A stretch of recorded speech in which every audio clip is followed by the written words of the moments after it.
إن الحمد لله نحمده ونستعينه ونستغفره ونؤمن به ونتوكل عليه ونعوذ بالله من شرور أنفسنا وسيئات أعمالنا من يهده الله فلا مضل له ومن يضلل فلا هادي له وأشهد أن لا إله إلا الله وحده لا شريك له وأشهد أن محمدا عبده ورسوله يا أيها الذين آمنوا اتقوا الله حق تقاته ولا تموتن إلا وأنتم مسلمون يا أيها الناس اتقوا ربكم الذي خلقكم من نفس واحدة وخلق منها زوجها وبث منهما رجالا كثيرا ونساء واتقوا الله الذي تساءلون به والأرحام إن الله كان عليكم رقيبا يا أيها الذين آمنوا اتقوا الله وقولوا قولا سديدا يصلح لكم أعمالكم ويغفر لكم ذنوبكم ومن يطع الله ورسوله فقد فاز فوزا عظيما أما بعد فإن أصدق الحديث كتاب الله وخير الهدي هدي محمد صلى الله عليه وسلم وشر الأمور محدثاتها وكل محدثة بدعة وكل بدعة ضلالة وكل ضلالة في النار فأعوذ بالله السميع العليم من الشيطان الرجيم بسم الله الرحمن الرحيم لتبلون في أموالكم وأنفسكم ولتسمعن من الذين أوتوا الكتاب من قبلكم وبالمشركين وإن تصبروا وتتقوا فإن ذلك من عزم الأمور وقال عز من قائل وكان حقا علينا نصر المؤمنين. محترم حاضرین اجماع، بزرگوں، نوجوان بھائیوں، قابل احترام خواتین اسلام، عزیز بچوں، قرآن حکیم میں اللہ تبارک و تعالی نے مومنوں کے حوالے سے ایک بات ذکر کی اور ایک وعدہ کیا، کہا وَكَانَ حَقًّا عَلَيْنَا نَصْرُ الْمُؤْمِنِينَ کہ ہمارے اوپر مومنین کی مدد کرنا فرض ہے، ضروری ہے۔ آیت کریمہ میں اللہ تبارک و تعالی ایمان والوں کو، مومنوں کو تسلی دے رہا ہے اور کہہ رہا ہے کہ اے ایمان والو، دنیا میں ہم تمہاری مدد کریں گے اور یہ مدد کرنا ہمارے اوپر فرض ہے۔ بظاہر اللہ تبارک و تعالیٰ پر کوئی چیز فرض نہیں ہے، لیکن اللہ تعالیٰ سورہ روم کی آیت نمبر 47 میں کہہ رہا ہے کہ اے مومنوں، اگر تم مومن ہو تو یاد رکھنا زندگی میں ہم تمہاری مدد کرتے رہیں گے، لیکن ہم روزانہ حالات کا مشاہدہ کرتے ہیں، الگ الگ علاقوں کے بارے میں خبریں سنتے ہیں اور الگ الگ ممالک کے بارے میں ہمارے پاس تصویریں اور مناظر ایسے آتے ہیں جہاں مال کا نقصان، جان کا نقصان، عزت و آبرو کا نقصان، گھر بار کا نقصان، ایک ملک، ایک علاقہ، ایک گاؤں کچھ دیر پہلے بالکل امن و امان کا ہوتا ہے، لیکن ایک ایسی آفت آتی ہے اللہ کی جانب سے، یا ایک ایسا عذاب آتا ہے، یا یہ کہیے کہ رب العالمین لوگوں کے ذریعے مسلمانوں پر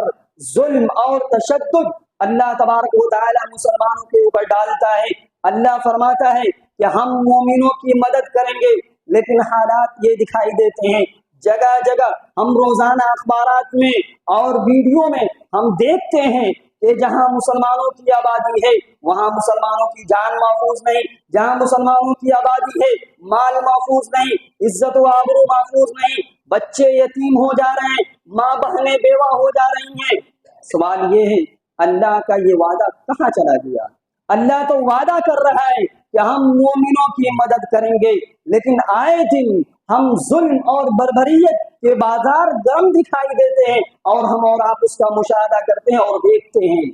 یاد رکھیں، دنیا کے اندر مظالم ہوں گے، ظلم کیے جائیں گے، لوگ ستائے جائیں گے اور مومنینوں کو ستایا جائے گا۔ یہ الگ بات ہے کہ جہاں بھی ظلم ہو رہا ہے یاد رکھیں اللہ تبارک و تعالی نے اپنے اوپر ظلم کو حرام قرار دیا ہے اور اپنے بندوں کے اوپر بھی کہا کہ اے میرے بندو تمہارے لیے جائز نہیں ہے حلال نہیں ہے کہ ناحق تم کسی کے اوپر ظلم کرو۔ اللہ تبارک و تعالی ایک جگہ فرماتا ہے سورہ فصلت کے اندر من عمل صالحا فلنفسه ومن اساء فعليها، جو آدمی اچھا کام کرے گا نیک کام کرے گا قرآن و سنت کے مطابق زندگی گزارے گا، جو عمل قرآن و سنت سے ثابت ہے اس عمل کو جو کوئی بھی انجام دے گا فَلِنَفْسِهِ، اس کا بدلہ اس کا ثواب اس کا اجر اسی انسان کو ملے گا۔ وَمَنْ أَسَاءَ فَعَلَيْهَا، اور اس امت کا کوئی بھی فرد کوئی بھی انسان چاہے مرد کا طبقہ ہو یا خواتین کا طبقہ ہو، جو انسان بھی گناہ کرے گا اللہ کی نافرمانی کرے گا اللہ اور اس کے رسول کے قانون کو توڑے گا فَلِنَفْسِهِ یا فَعَلَيْهَا، اس کا وبال اسی کے اوپر ہے، اس کی سزا اس کا عذاب اسی انسان کو جھیلنا پڑے گا جو آدمی اس عذاب میں یا اس برے اعمال میں مبتلا ہوگا۔ وَمَا رَبُّكَ بِظَلَّامٍ لِّلْعَبِيدِ، اللہ واضح کہہ رہا ہے اے میرے بندو یاد رکھنا میں اپنے بندوں پر ظلم نہیں کرتا۔ ان اللہ لا يعلم ان اللہ لا يظلم مثقال ذرہ، اللہ فرماتا ہے کہ میں اپنے بندوں پر انسانوں پر ذرہ برابر بھی ظلم نہیں کرتا۔ آگے ایک جگہ اللہ فرماتا ہے ان اللہ لا يظلم الناس شيئا ولكن الناس انفسهم يظلمون، اللہ تبارک و تعالی تو وہ ہے جو ذرہ برابر بھی کچھ بھی لوگوں پر ظلم نہیں کرتا۔ جہاں کہیں بھی مظالم ہوتے ہیں ظلم اور ستم کے چکی میں لوگ پیس رہے ہوتے ہیں اللہ فرماتا ہے وَلَكِنَّ النَّاسَ أَنفُسَهُمْ يَظْلِمُونَ، بلکہ لوگ خود ہی اپنے گناہوں کی پاداش میں اپنے برے اعمال کی وجہ سے اپنے اوپر ظلم کر لیتے ہیں۔ ظلم کو اللہ تبارک و تعالی نے اپنے اوپر حرام قرار دیا اور کہا، حدیث قدسی ہے صحیح مسلم کی روایت ہے اللہ کے نبی فرماتے ہیں کہ رب العالمین فرماتا ہے انی حرمت الظلم وجعلته بینکم محرما فلا تظالموا فیہن انفسکم، اللہ فرماتا ہے اے میرے بندو ظلم کو میں نے اپنے اوپر حرام قرار دیا ہے لہذا اس ظلم کو میں نے تمہارے درمیان بھی حرام کر دیا ہے۔ کوئی بندہ کوئی انسان کسی دوسرے بندے پر کسی دوسرے انسان پر ظلم نہ کرے، آپس میں ظلم اور ظلم کے پہاڑ نہ توڑے۔ اللہ تو یہ کہہ رہا ہے کہ میں اپنے بندوں پر ظلم نہیں کرتا ہوں اور اس ظلم کو اپنے اوپر اور بندے کے اوپر بھی حرام قرار دے دیا ہے، لیکن حالات یہ بتاتے ہیں خبریں یہ بتاتی ہیں مناظر اور تصویریں یہ بتاتی ہیں الگ الگ ممالک میں الگ الگ جگہوں پر مسلمانوں پر ظلم ہو رہے ہیں۔ اللہ ظلم نہیں کرتا، رسول اللہ صلی اللہ علیہ وسلم بھی ظلم نہیں کرتے۔ ابو داؤد ترمذی اور مسند احمد کی صحیح روایت ہے ام المومنین حضرت ام سلمہ رضی اللہ تعالیٰ عنہ فرماتی ہیں کہ ظلم کتنا بڑا گناہ ہے یہ اللہ کو بھی پسند نہیں اور اللہ کے نبی صلی اللہ علیہ وسلم کو بھی پسند نہیں۔ ام سلمہ کہتی ہیں ما خرج رسول اللہ صلی اللہ علیہ وسلم من بیتی قط الا رفعه الى السماء فقال اللهم اني اعوذ بك ان اذل او اذل او اذل او اذل او اظلم او اظلم او اجهل او يجهل علي۔ صحیح روایت ہے ام سلمہ کہتی ہیں پیارے نبی کو بھی ظلم پسند نہیں تھا یہاں تک کہ اللہ کے رسول پناہ مانگتے تھے۔ ام سلمہ کہتی ہیں کہ جب بھی نبی میرے گھر ہوتے اور میرے گھر سے واپس جاتے گھر سے نکلنے کی بہت ساری دعائیں ہیں جن میں سے ایک دعا نبی سے یہ بھی ثابت ہے اللہ کے نبی یہ دعا پڑھتے اللہم انی اعوذ بک ان اضل، اے اللہ میں تیری پناہ چاہتا ہوں کہ میں سیدھے راستے سے بھٹک جاؤں، او اضل اور اس بات سے بھی پناہ چاہتا ہوں کہ میرے ذریعے کوئی گمراہ ہو جائے، میری بات کے ذریعے میری تعلیم کے ذریعے میں کوئی ایسی بات نہ کہہ دوں جس کے نتیجے میں کوئی بندہ گمراہ ہو جائے، او اضل یا میں پھسل جاؤں، او اضل یا میرے ذریعے کوئی اور پھسل جائے۔ آگے اللہ کے نبی فرماتے ہیں او اظلم او اظلم، مجھے یہ بھی پسند نہیں ہے اے اللہ میں تجھ سے پناہ مانگتا ہوں کہ میں کسی پر ظلم کروں، او اظلم یا میرے اوپر کوئی ظلم کرے۔ پھر آگے اللہ کے نبی فرماتے ہیں میں یہ بھی پسند نہیں کرتا ہوں کہ میں کسی کے ساتھ جہالت اور نادانی سے پیش آؤں یا لوگ میرے ساتھ جہالت اور نادانی سے پیش آئیں۔ اللہ کو ظلم پسند نہیں، رسول کو ظلم پسند نہیں، اور اتنا ناپسند ہے کہ نبی صلی اللہ علیہ وسلم گھر سے باہر نکل رہے ہیں اور یہ دعا کر رہے ہیں، اے اللہ گھر میں تھا محفوظ تھا، جب تک گھر میں بچا ہوا تھا محفوظ تھا، بہت ممکن ہے گھر سے باہر نکل رہا ہوں، لوگوں سے سابقہ ہوگا، لوگوں سے ملاقات ہوگی، لوگوں سے لین دین کا معاملہ ہوگا، اے اللہ ایسا نہ ہو کہ میری ذات کے ذریعے، میری بات کے ذریعے، میرے معاملات کے ذریعے کسی پر ظلم ہو جائے۔ نبی ظلم سے پناہ طلب کر رہے ہیں، اللہ کو یہ پسند نہیں ہے، لیکن ظاہری طور پر ہمیں یہ معلوم ہوتا ہے کہ ایک قوم یا ایک علاقے کے لوگ یا کوئی بھی آدمی ظلم کر رہا ہے، لوگوں کو ستا رہا ہے اور لوگوں کو تکلیف دے رہا ہے، لیکن پھر بھی پنپ رہا ہے، پھر بھی ترقی کر رہا ہے، پھر بھی پھل پھول رہا ہے۔ راز کیا ہے؟ جو ایک قوم ظلم کے باوجود، گناہ کے باوجود وہ قوم آگے بڑھ رہی ہے، ترقی کر رہی ہے، دولت کی کمی نہیں، زمین و جائیداد کی کمی نہیں، اسباب کی کمی نہیں، ظلم کے باوجود وہ قوم ترقی کر رہی ہے۔ یاد رکھیے اللہ تبارک و تعالیٰ کا ایک قانون ہے، اللہ کا قانون ہے، جو قوم ظلم کرنے کے باوجود ترقی رہے، آگے بڑھتی رہے، یا کوئی بھی انسان ظلم کرے، دوسروں کو تکلیف دے، اس کے باوجود دکھائی دے کہ وہ پکڑا نہیں جا رہا ہے، گرفت میں نہیں آ رہا ہے، بچتے چلا جا رہا ہے، یاد رکھیے اللہ تبارک و تعالیٰ کی جانب سے ڈھیل ہے، اللہ کی جانب سے مہلت ہے۔ پیارے نبی صلی اللہ علیہ وسلم فرماتے ہیں اذا رأيت اللہ يؤتي العبد من الدنيا على معاصيه، اے میرے صحابہ یاد رکھنا، اگر تم کسی ایسے انسان کو دیکھو کہ اللہ تبارک و تعالی اس کو وہ تمام نعمتیں دے رہا ہے، وہ انسان دولت چاہ رہا ہے، دولت دے رہا ہے، زمین مانگ رہا ہے، زمین دے رہا ہے، اچھی زندگی مانگ رہا ہے، اللہ اچھی زندگی دے رہا ہے، وَهُوَ مُقِيمٌ عَلَى مَعَاصِيهِ، حالانکہ وہ گناہ پر اڑا ہوا ہے، گناہ کے باوجود، ظلم کے باوجود رب العالمین بہت کچھ دے رہا ہے۔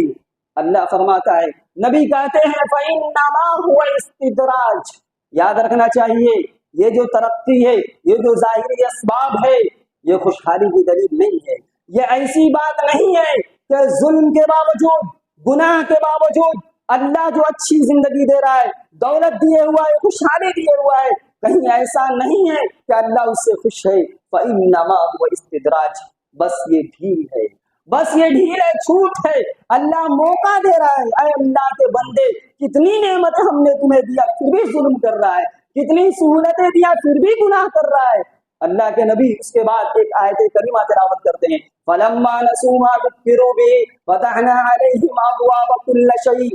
یہ ایسے لوگ ہیں جنہیں بہت ساری نصیحتیں کی گئی تھی، بہت ساری باتیں رب العالمین نے بتلائی تھی، جن پر عمل کرنا تھا، جن کے مطابق انہیں زندگی گزارنی تھی، فَلَمَّا نَسُوا، لیکن بھول گئے۔ اللہ نے کہا تھا یہ کام کرنا ہے لیکن بھول گئے، نہیں کیے، مستی کی زندگی گزارتے رہیں، اس کے باوجود مستی پر مستی۔ فَفَتَحْنَا عَلَيْهِمْ أَبْوَابَ كُلِّ شَيْءٍ، اللہ فرماتا ہے ہم ایسی قوم کو، ایسے لوگوں کو، ایسے انسان کو گناہ کے باوجود اللہ کی تعلیمات کو بھول جاتے ہیں، اللہ فرماتا ہے ہم ہر نعمت کے دروازے کھول دیتے ہیں، ادھر سے نعمت آ رہی ہے، ادھر سے نعمت آ رہی ہے، ادھر سے نعمت آ رہی ہے، جمع کیا جائے، اکٹھا کیا جائے، اللہ بہت خوش ہے ہم سے، اس لیے تو دے رہا ہے۔ یا آپ کی بیوقوفی ہے، یا آپ کی نادانی ہے کہ گناہ کے بعد اللہ تبارک و تعالیٰ آپ کو دولت سے نواز رہا ہے۔ پھر آگے فرماتا ہے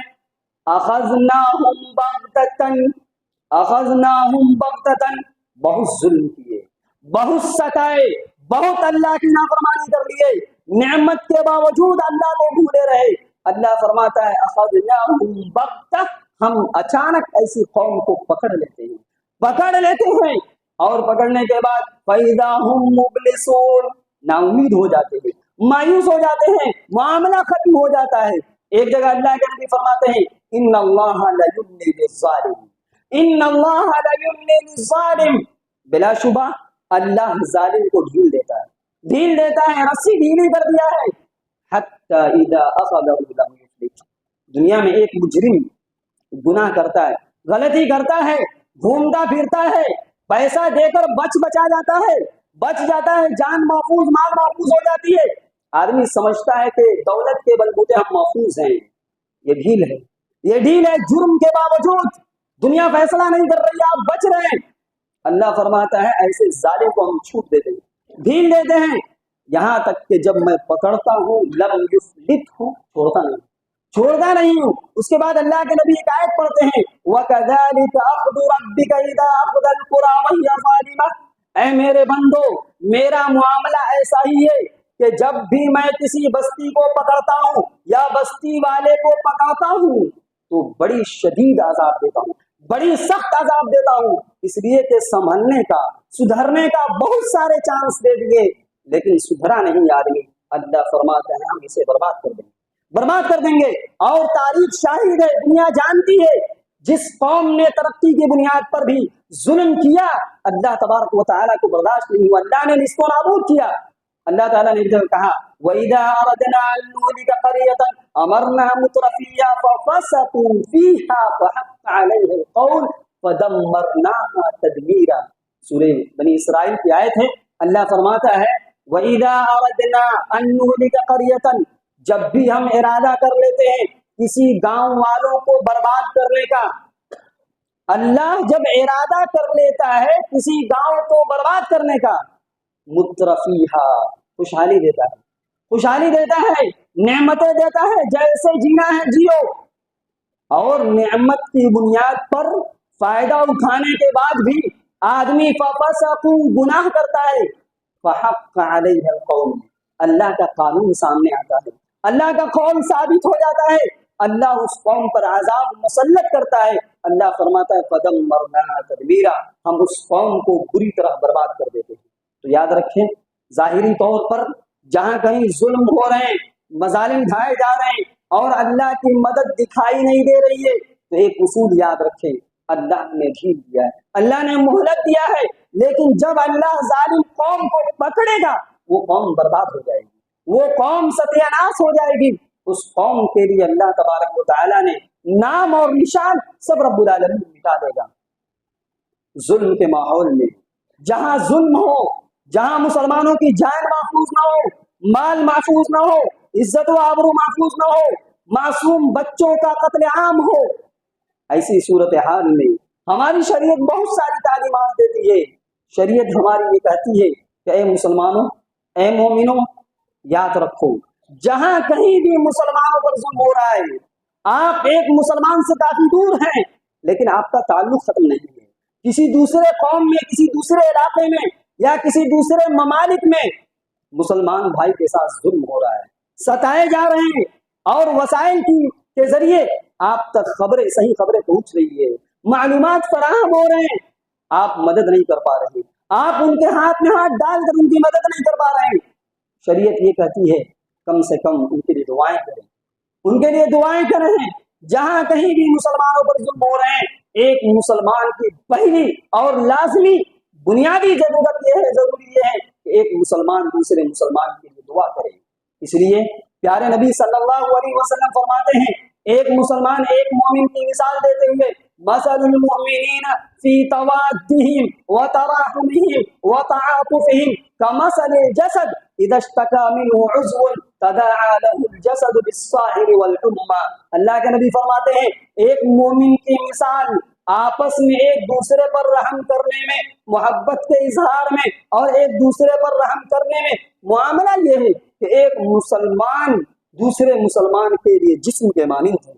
بدن کے مانند ہے۔ دنیا کے کسی کونے میں بھی ایک مسلمان کو تکلیف ہو تو دوسرے کونے والے کو اس کی تکلیف اپنی تکلیف سمجھنی چاہیے۔ آپ اندازہ کیجئے سلسلۃ الصحیحہ کی صحیح روایت ہے، اللہ کے نبی فرماتے ہیں کہ ان المؤمن لأہل الایمان، بے شک مومن دوسرے مومن کے لیے جسم کی طرح ہے، جس طریقے سے سر کا تعلق انسان کے بدن سے ہے، درد سر میں ہوتی ہے، تکلیف سر میں ہوتی ہے اور انسان کا پورا